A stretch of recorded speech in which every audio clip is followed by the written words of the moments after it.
Sorry, hang on a second.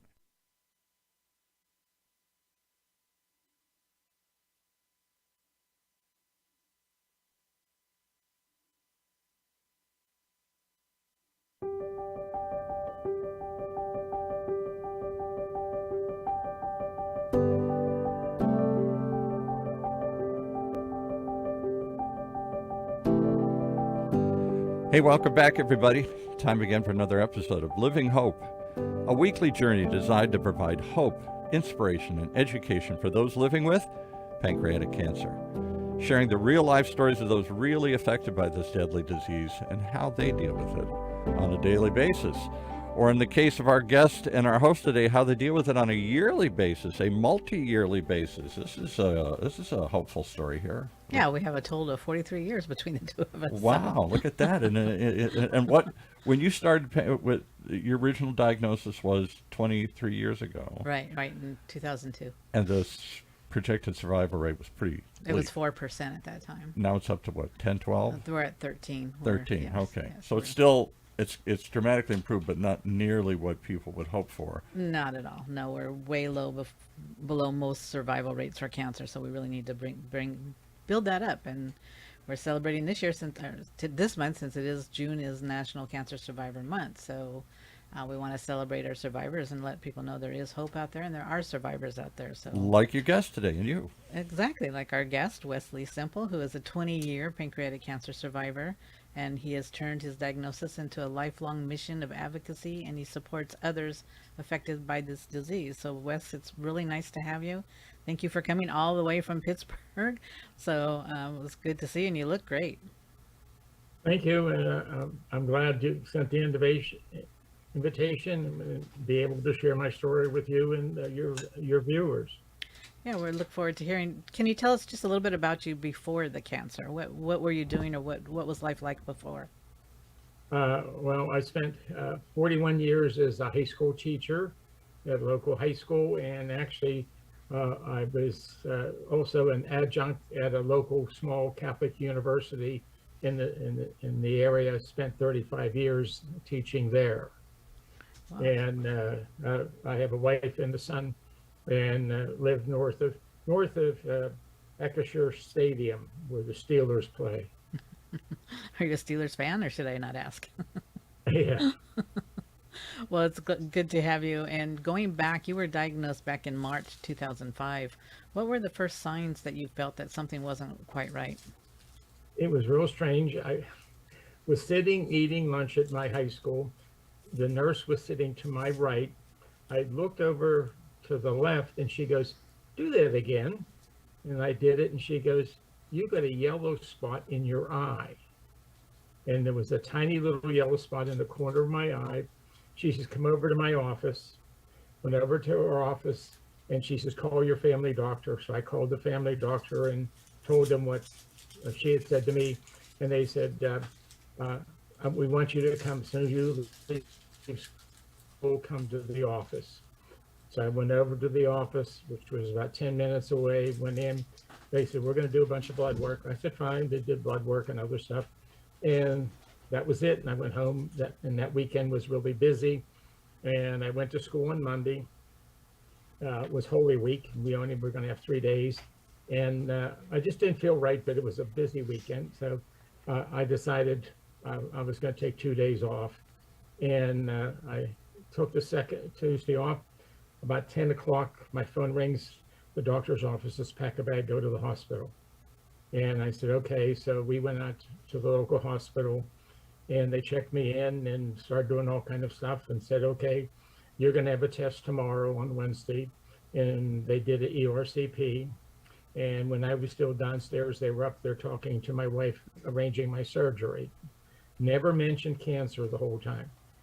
And so Thursday, one of the surgeons came in, introduced himself, and he said, "Well, we'll see you tomorrow about noontime." And so Friday actually was Good Friday, and went in, and two surgeons, 6.5, 7 hour surgery, started at 1 o'clock in the afternoon, went into the early evening.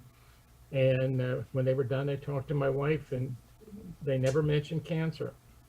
And So I was in a room, and then a couple of days later, at 5 o'clock in the morning, some doctor walked into my room and stood at the foot of bed and told me, he said, "You have pancreatic cancer." And that's how I found out about it. Nice bedside manner. I have no idea who the doctor was. Wow. You said surgery. So what type of surgery was it that you had before you I were had the told? Whipple. Before you were Uh, told that it was pancreatic cancer? Never told I was potentially pancreatic cancer. I had what's called the bucket handle uh, type, because they can do that, or a triangle, or straight up and down. There's different ones.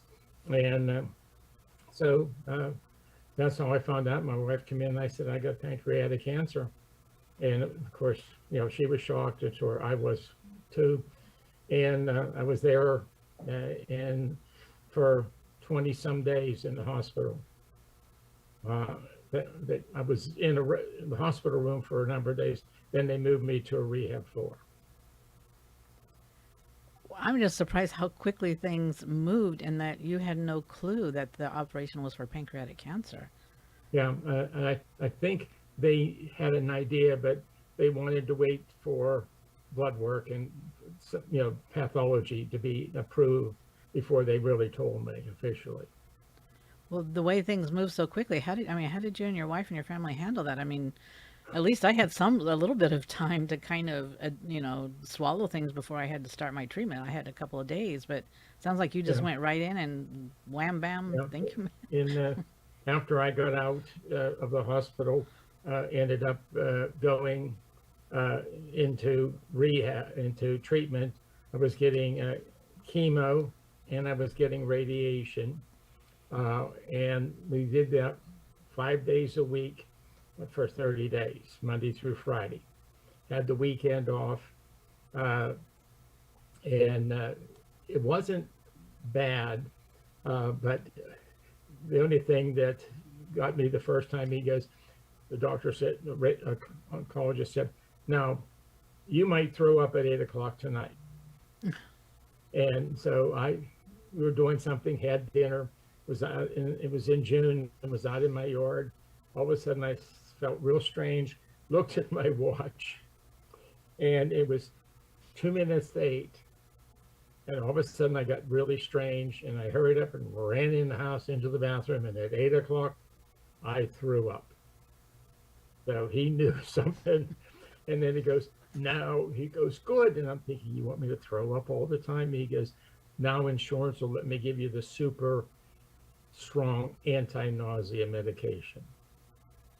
So I had to check the box with the insurance company to prove the other one. And 5 days a week, I was going back and forth doing all that. And after that, we just started normal follow-ups, if you know what I mean, every so often, an appointment or blood work. And then over time, it slowly starts stretching more and more apart. In other words, instead of every couple weeks, maybe every month and that stuff. And checkups all the time. How did you stay mentally and emotionally grounded during this? This is pretty intense. Uh, they had a psychologist in the cancer center, and I saw the psychologist, and we talked about all kind of things, and we talked about what could happen and everything. And she even said, "What is there something you would like to do if you're terminal?" She didn't use a terminal, but if things were going downhill and it would be terminal. And I said, "Well, I was a social studies geographer uh, teacher," and I said, "I'd like to go stand on the Great Wall of China." And so she said, "Okay," and she said, "No, you better do that if that happens." And that never happened. Never got to China, of course. And right now, I'm a 20-year survivor, and I attribute all that to the original surgeons and oncologists that I had. Yeah, I'm just still really taken back by how quick everything moved for you, because that's not generally the story that I hear. So I'm glad that they moved so quickly. It's just I'm just really taken back that more wasn't explained to you or talked to you about, or did they even tell you what the Whipple was and what the outcome would be and how your life might change with that? Yep. Well, this, we're going to do it, and this is when we're going to do it, and that was it. And of course, then after learned about have to watch my diet, and I was going to have these other treatments and everything else, and spelled everything out after the diagnosis. You shared that you did see a psychologist during this time. Yeah. What was there a turning point, and how did she help you, or how did they help you live a little bit more intentionally? It was just how we talked about things, and it's kind of hard to remember all the little things, but Right. she sort of gave you points like live for the moment, live for the day, set a little goal type of thing so that you could, achieve something and just keep working and looking forward more than anything else. And with my wife and my son and with my doctors, they all helped me achieve the goal. Well, Uh, you said you didn't make it to the Wall of China, but is there something else that you've done instead of that, within placement of that? no, but the only thing probably would replace it, I knew I had to get the 5 years. That seemed to be the goal. They said, if you can get to 5 years, we think you'll be okay. And when it was 5 years, I went to my first PanCan meeting in DC. And it was about 25 or 30 of us there to lobby Congress. And if you know what it was like at the end, 25 or 30 was a drop in the bucket. When I think the last time we were there was something like, wasn't about 500 people or something. I think the last count I got was somewhere around 100, a little more. As far as survivors, we had a large Yeah, but number of the whole others. thing, Yeah, the whole thing was a large number. You're right. yeah, and also too after that, I went to the second Purple Stride in Pittsburgh, and I was the only survivor there that year. And when I went to register, they said, "Who are you walking in memory of?" And I said to the lady, "I'm walking for myself." And I think I could have knocked her over with my finger. The look I got on her face and that, and she goes, "You're a survivor." And the next year there was another survivor there. The next year after my third year, it was back to me. I was the only survivor, and most of the time, except there was a few years of conflicts, I've always been to Purple Stride here in Pittsburgh. How did you feel on your first one when you found out you were the only survivor there? How did that feel? It felt odd, but in my own memory, uh, we it was like, okay, I'm the only one. I know how bad it is, and I was still, dealing with the issues, but I didn't deal negative. It was like, I'm here, I'm walking around. And so it was just a matter of that. And a little tidbit, backtracking, 1999, have you ever heard of the Widowmaker with your heart? Yes, yes. I survived a Widowmaker. I had open heart surgery. I had a double bypass. And one night I had a pulmonary embolism that almost killed me. A blood clot broke loose from my leg and got stuck between my heart and my lung. And so I recovered in 1999 from having all that.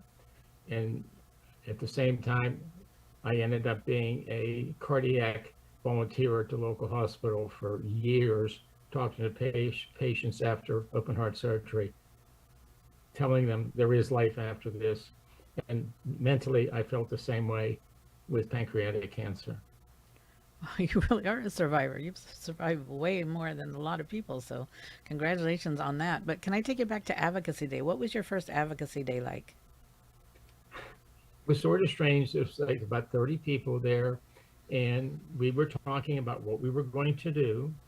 like we did before. You go up to Capitol Hill and you would go and talk to senators and Congress people and tell them about pancreatic cancer. And it was sort of strange. There's this little group. We went up on a school bus, and we had appointments. And I remember going in talking to some of the congressmen and senators of what we were asking them to do to help fund uh, pancreatic cancer research. How do you feel they responded to you? Most of them were, I call, more neutral than anything. Uh, and politicians, they don't want to say too much one way or the other. Right, they don't And afraid of commitment, right?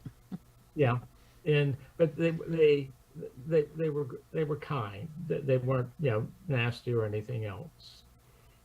So Comparing that advocacy day with the last one that you attended, you said where there was quite a large number. How was the feeling? Was it any different? Did you feel any different or get any different vibes from anybody? I felt something was different because my local congressman, who I had, when he got elected, he had his local office like a couple miles from my house, and he had an open house. And I went, and as other people introduced me, said, "Who are you?" And Wes Semple. And I said, "Oh, you get used to this face." I said, "I'm going to be here going after research money for pancreatic cancer." And it was like, okay. And he says, "I'll tell you my story." He says, "I'm a survivor of appendix cancer." And so he says, "So I understand cancer." And he was very supportive for the few years he was in office. And anytime he saw me in the community, he always stopped me and asked me, "Wes, how are you doing?" And the local 4th of July parade, I'd be on the sidelines. I'd stand up. He'd spot me, come running over, shake my hand. "Wes, how are you doing?" And everything. And a little side note, I went to visit his office, and we're sitting there, and his aide is conducting the meeting, and we're all introducing. And I said, "The congressman's a good friend of mine." She said, "Oh, he is." And yeah, and of course it was that yeah, sure, he really knows who you are, yeah, type of thing. And his private office door was behind her, so she was sitting opposite me. Comes out and he gets over by me, and I was near the door, and he stops and goes, "Wes, how are you?" Comes over, shakes my hand, and is making a big fuss over me. And she's sitting over there with this stupid look on his face, and I'm smiling right back to her like, I don't lie to people. And then he said, I got to go to a meeting," and the way he went.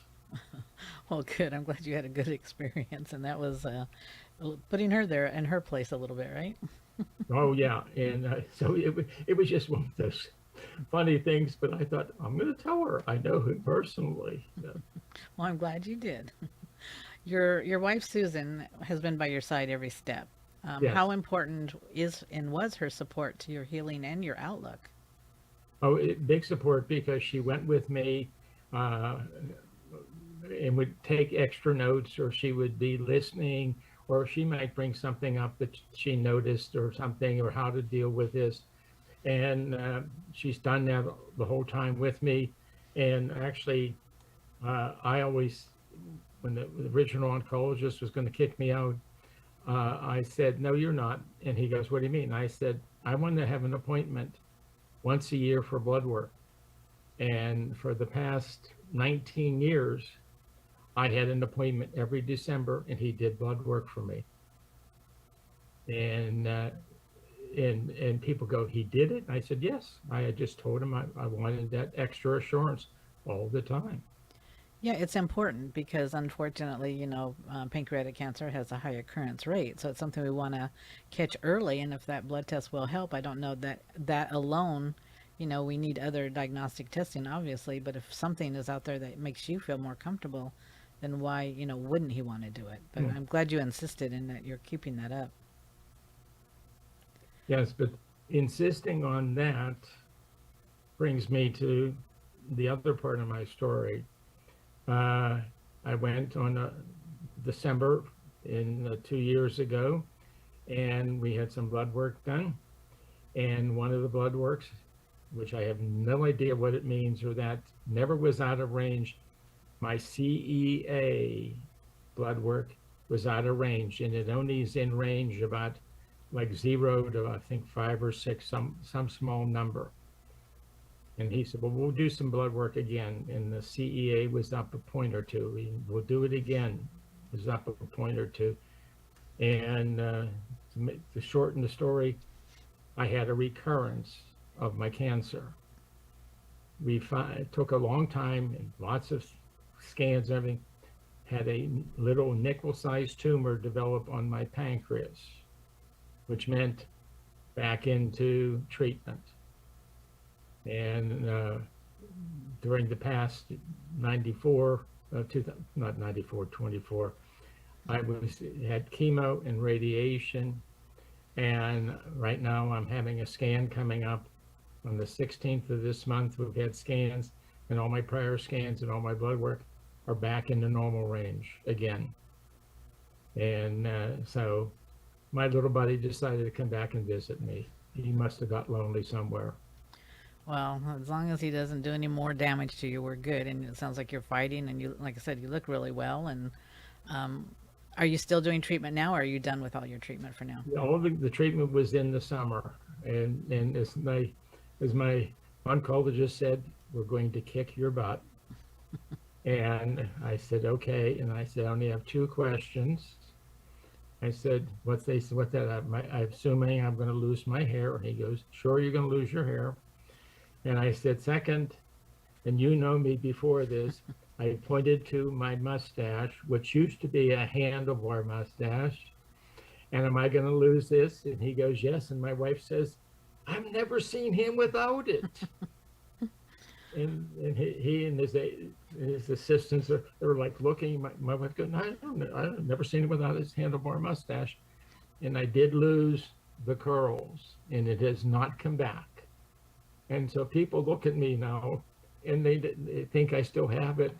And then they go, wait a minute. I go, yes, there's no handlebar. Well, what happened? So I've told them that.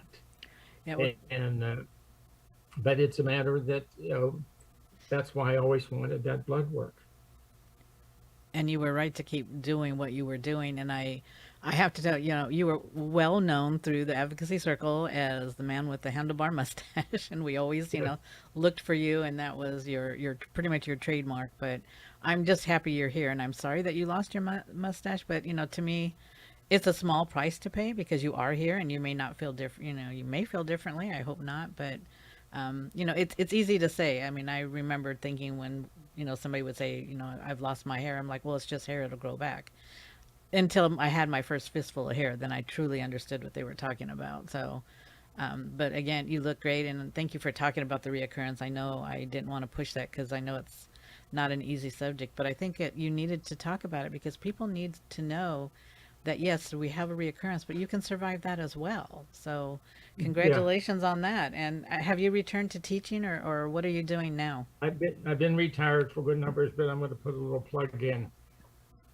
Yes, the book. Thank you. I was going to get there, but please, yes, talk about the book.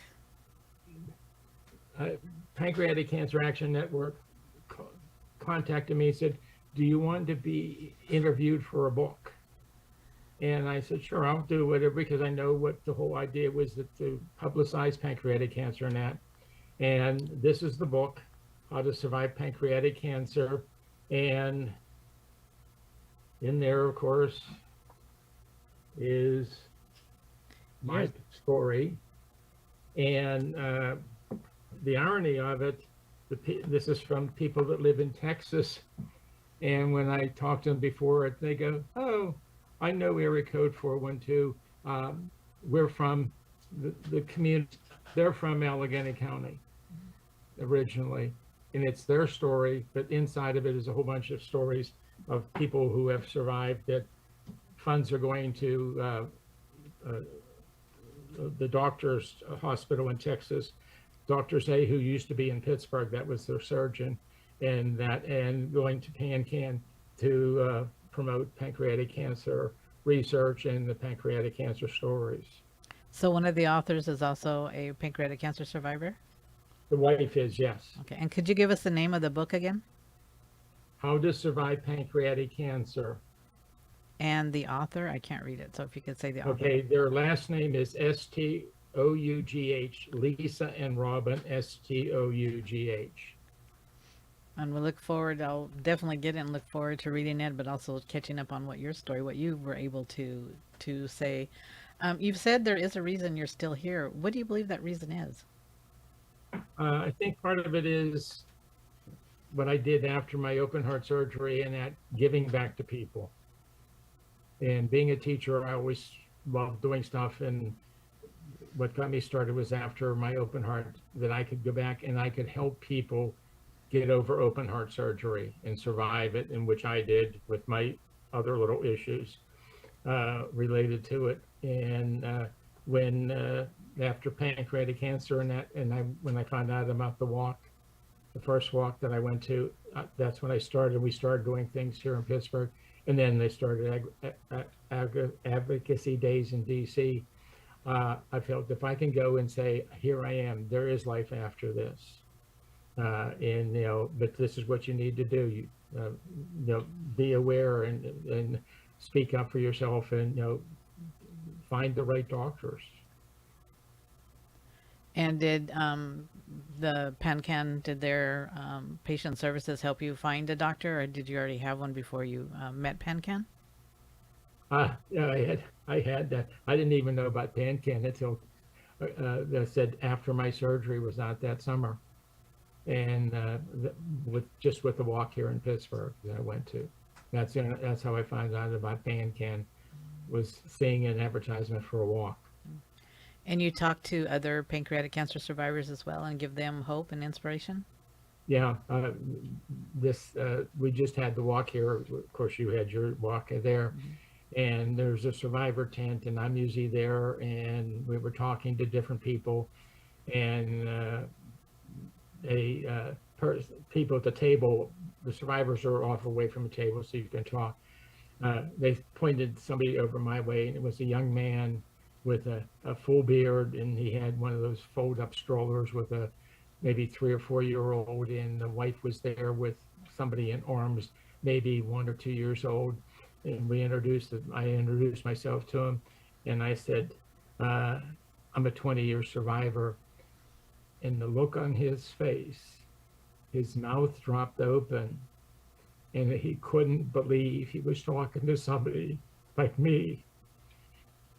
But I didn't get a chance to talk to him because all of a sudden they brought all the survivors over to the stage. Now, right now, get over all the survivors. And I can't remember, but we had an awful lot of survivors here in Pittsburgh at the walk this year. And there's a bunch of us that are 10, 15, 20-year survivors. That's amazing. You said because your first walk there, you were the only survivor, and now to see that many, how did that make you feel? Amazing that it's happened. We got that many this past year. And to have so many in the double digits? That's, yes. Past 5 years? Oh, yeah, there's a bunch of them because there's a whole bunch of them that are in 10, 15 year, maybe a little higher than 15 years. And then there's weird old me at the top with 20. So. Well, you can be as weird as you want, and you can keep getting even higher in those numbers. So let's keep that up, whatever you're doing. I don't know. What message would you leave us with for other survivors or even caregivers? What message do you have? One of the messages, you need to stay positive on your journey. Mentally, that's going to help you. And that's why I saw the psychologist. I think that was another positive thing to do. And just, see if you can try to give back. There are some people I know that are very reserved, that wouldn't want to get up and speak like we did in DC and do stuff, but they can do some of the other, work, with a website or some other stuff. And yes, this is a bad disease, so to speak, that there are survivors, and our numbers are going up slowly, which I wish they would go up more for survival rate. But, as they slowly go up, I'm just happy that it's going up with, potentially more survivors on this journey. I agree. We need more survivors. We need more people out there. We need more funding. So there's a lot people can do to help with the funding, especially now that we've had the cut. And part of that is to go to pancan.org, and there's a letter there that we're asking everybody to sign to send to their senator about the funding for 2026. So thank you for everything that you're doing and that you've done, and I'm really happy to see you, and you're looking great. I do miss the mustache, but I'm just really happy to see you here and looking good. So thank you for sharing your journey with us, and we really do appreciate it. And Well, thank you. And again, if I lost the mustache but I'm alive, I'll take that as a good sign. I agree. I'd rather have you here. So Yes. thank you again for joining us. Thank you. We're so grateful to have you as our first guest this month for celebrating survivors. So thank you for being the voice of encouragement and a symbol of what it means to truly live with hope. As long as you speak my name, I shall live forever is dedicated to Erica Austin, a former student of Wesley's. Thank you. Yes. Thank you for that too.